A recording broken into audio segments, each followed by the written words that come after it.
cause you to be a blessing. Never be jealous of somebody that God bless. Because whenever God blesses one person, he blesses it for the multiple of people. That ultimately all people are blessed. Some of you suffered some terrible things to get the ministry you got right now. But at the end of your suffering, God released you into another realm of blessing. And the blessing wasn't just for you. As you get up and declare that word, all kinds of people are going to be blessed through the things that you suffered and endured. That's why the enemy tried to kill you. It wasn't just over you. It was over the generations that are in your womb. The enemy knew that if you ever got resurrected and reproduced after your kind, that when you birth a son, that son won't have to go through what you went through because you already went through it in advance. Look at somebody and tell them, I came from good stock. I didn't come from no junk.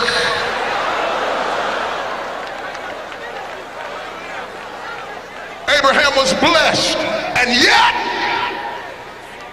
he had a weakness. It's funny how the church never talks about that. The dichotomies of life.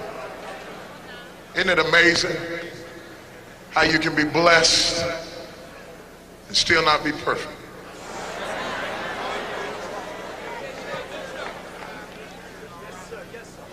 Spiritual and still human.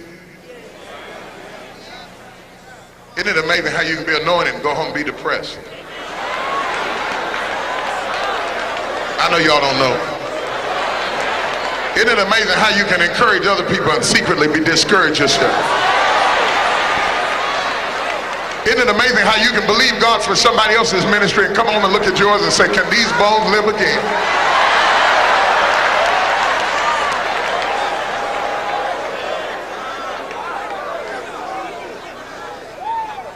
When you read about Isaac at Gerar, he's down there with Rebecca. And they ask him, is she his wife? And he says, no. She's my sister. And he lied. He was anointed, but he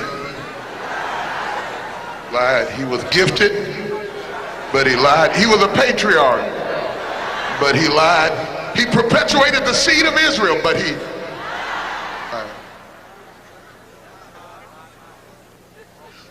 And I'm not shocked that he lied, because I've been around some church folk.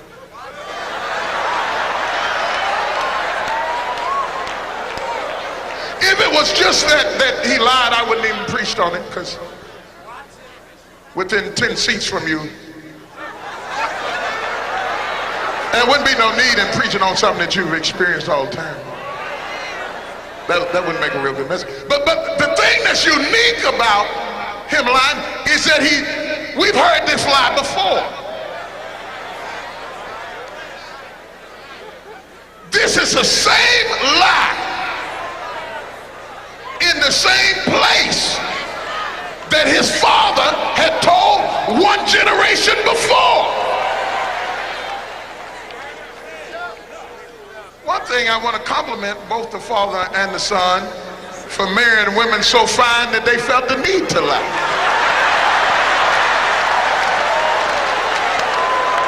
They had a whole lot in common. But the other thing, y'all can say whatever you want to. I want to see Sarah. I don't mean no harm. I just want to, anybody that old and still look so good up in her 80s and you still afraid to tell anybody she your wife.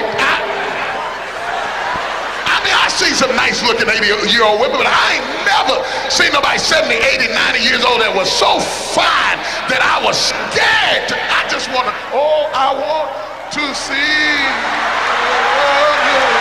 upon the stage.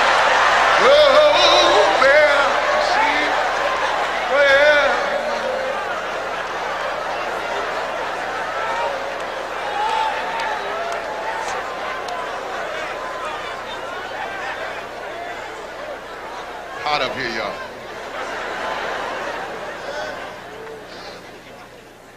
The same thing that Abraham does, Isaac comes along in the next generation and does it too. Now, this is something the psychologists argue about all the time over what causes us to be like we are. Some say that it is genetics, and some say it's environment.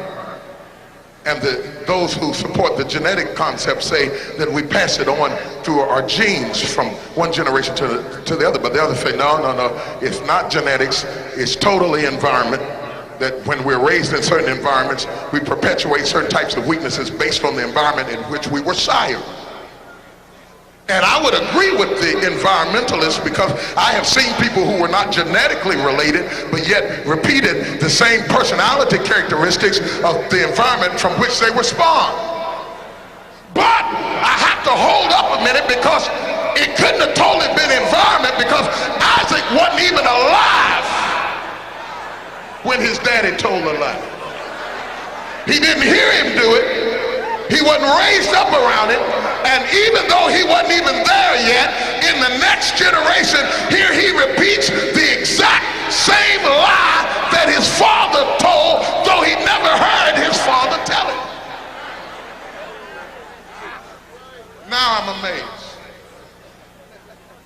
How could this son duplicate the same sin of his father?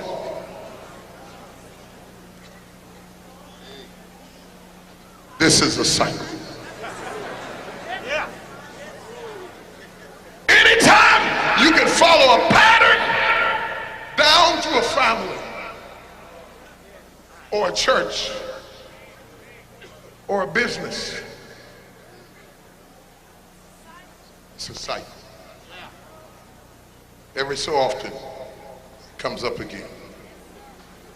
A cycle. How could Isaac repeat his father's sin, except the sins of the father were passed to the son? I want to tell you something tonight that is very significant. Every one of you in this room must hear this.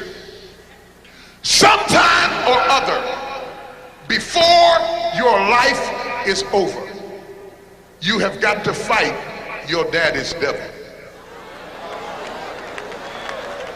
It may not be this year. You may not even need this right now, but get the tape and put it in a drawer somewhere. Sooner or later, the same thing that came against him, whether it's your daddy in the ministry or your natural daddy or the environment that you were sired, that same thing will come against you. It's a cycle. You got any Bible for that? Yes. I just told you about Abraham and Isaac. Look at David. Look at David. David, anointed David, King David, victorious David, but he had a little weakness with Bathsheba. You know about David's stuff.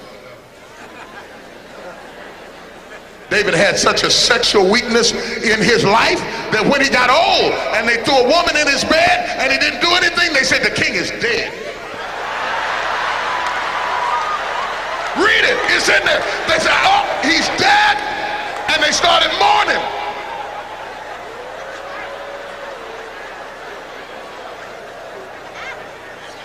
And guess what? He had a son named Amnon